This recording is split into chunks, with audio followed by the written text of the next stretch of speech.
Part 2. Whatever this topic, flat earth based topic, is going to be about. Yeah, rockets, when they go into the higher atmosphere, they burn out. Whenever you watch one of these rockets in Cape Canaveral or Kazakhstan, most of the time you see at Cape Canaveral, Houston, Texas, don't you, or wherever, in America, most of the rocket launches. You see some in Kazakhstan, but if you watch them, they don't go straight up. You watch them, they start to arc around like that, and they go, wee, wee, it's like going that. And they don't go up. They actually go off into an arc and start dropping down. I mean, those rockets drop into the middle of the sea, and they're always in remote areas as well, like Kazakhstan, remote desert areas. They're talking about having a rocket launching rockets in Scotland soon, aren't they? I think it's the European Space Agency. Well, these rockets they send up into the sky, they don't go into space, they just get dumped somewhere else, just to create that illusion that we're sending stuff into space, There is no space, as we know it. All fakery. It's like Martin Knight says, you don't even need any logic. If you just watch the footage of International Space Station or any space footage, any of it that we've got, any of it, close-ups of planets, of Saturn and these probes, the remote Mars rover, you don't need any logic to explain that that's fake. You just need a little bit of intuition to look and see that it's all fake. All of it's fake. Don't need to explain how fake it is. You just need to look at it, open your mind up, and listen to your intuition. It's all fake. This isn't one of the absurdities. The absurdities of space travel, the absurdities that we're living on a spinning globe, the absurdities that we evolved from monkeys, we came out of a monkey's ass, that we evolved from monkeys, which ultimately evolved from bacteria. That once upon a time, this Earth was just a bunch of rocks that coalesced together into this sphere, with no life on it whatsoever. No life existed here for millions of years until the right chemicals become combined, and then from that we got the first single-celled creatures. We evolved from a sludge, and they got this marvelous universe. There's parrots around here, parakeets. You can hear them. Trees, oak trees, parakeets. Me sat on this bench. The grass, squirrels, birds, all kinds of animals are surrounding me. Types of species, different types of plants, different types of animals. People walking the dogs, All of these came from this sludge millions of years ago. I think you say it was life. The Earth is 4.5 billion years old. The universe is 14.5 billion years old. The Earth is 4 billion years old. And life began here around 1 billion years ago. The dinosaurs became extinct 65 million years ago when the meteorite hit the Yucatan Peninsula.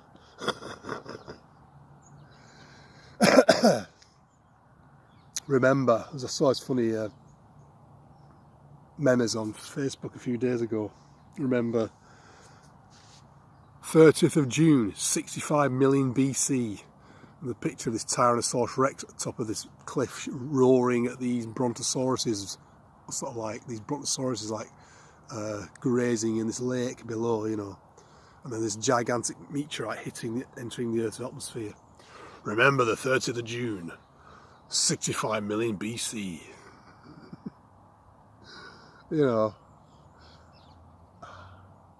Absurd.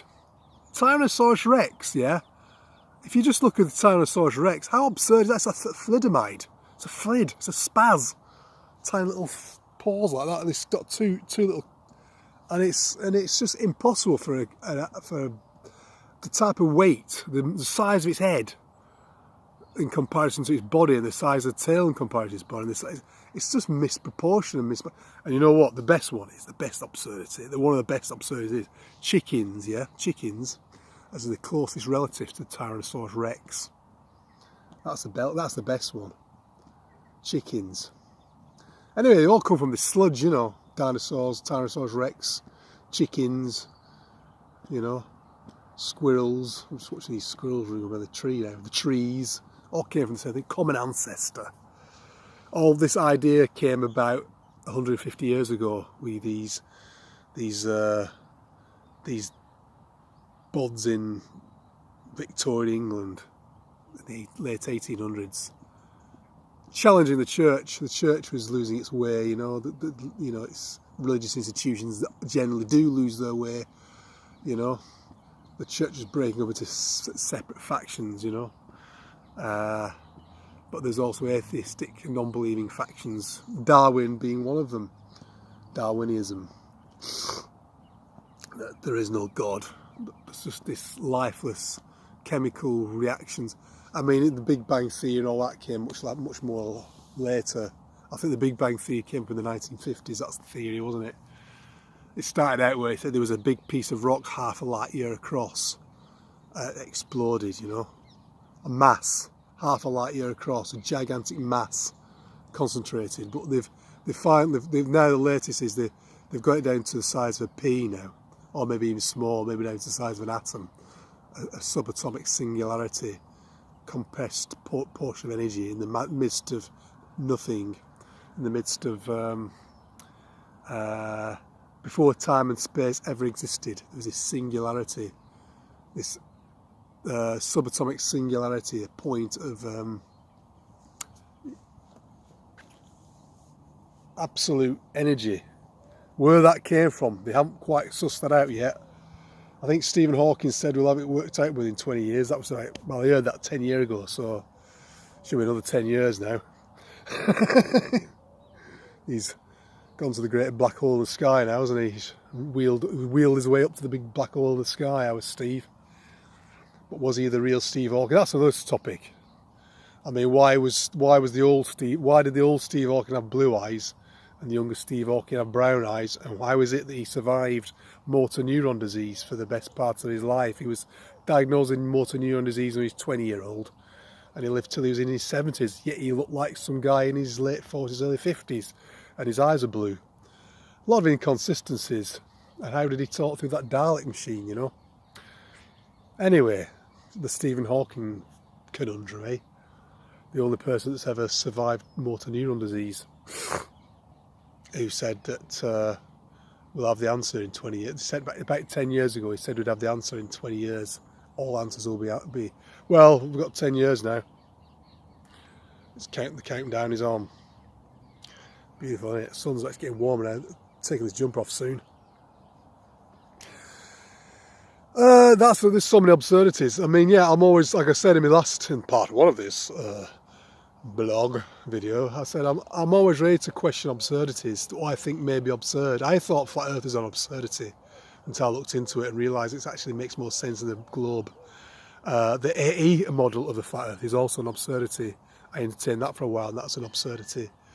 How exactly the flat Earth works, I don't know, and maybe we'll never know, because the human mind is limited in its perceptions. I mean, we can only see so far, we can only hear so much, and we can only imagine so much. You know, we do have, the mind has its limitations, even though the soul may be infinite.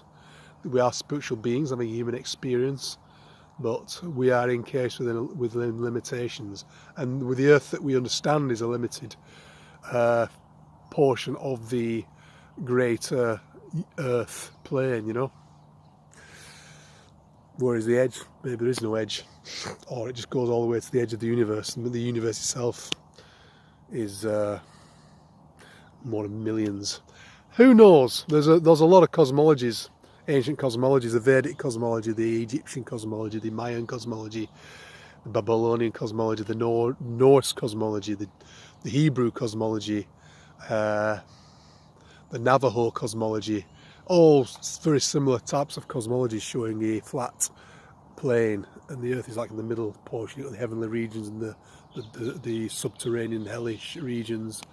Slightly different variations. The Tibetan cosmology, the Chinese and Japanese cosmologies. You know, no mention of any spinning balls anywhere in the ancient cosmologies that came up. I mean, the ancient Greeks come up with it. Pythagoras and what was his name? I can never get his name properly, Ethi something or other, 300 BC, come up with the theory of a globe Earth, and then it never really took off.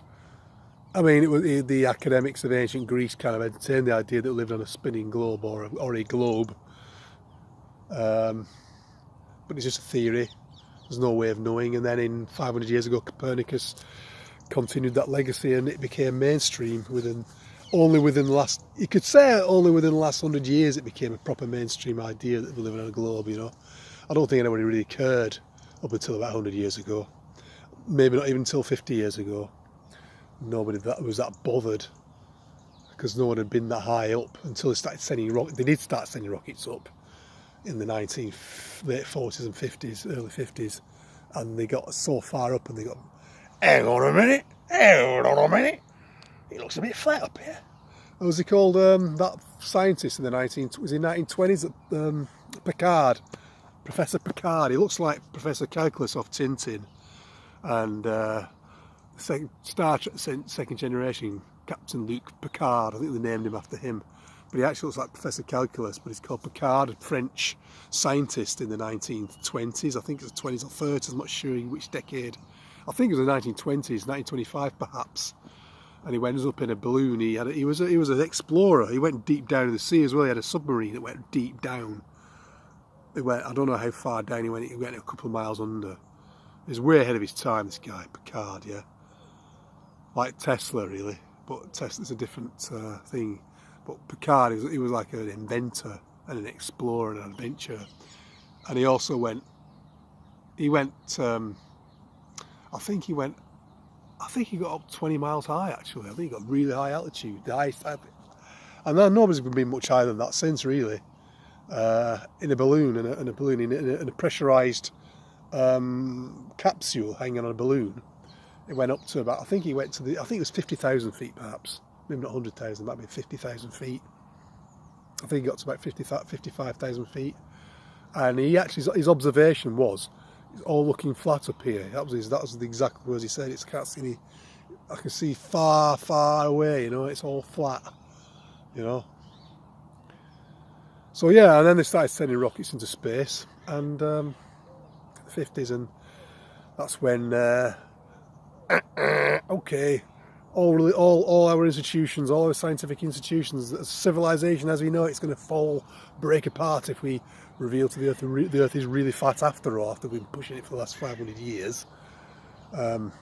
We've got to keep this myth going. We've got to keep the ball going. You never take the ball away from me. You never take the ball away from me. You never take the ball away from me. You never take the ball. I'm going to make a song up. I'll be back with that one, end of part 2, and probably the last part of this particular blog. Bob's Uncle saying, peace.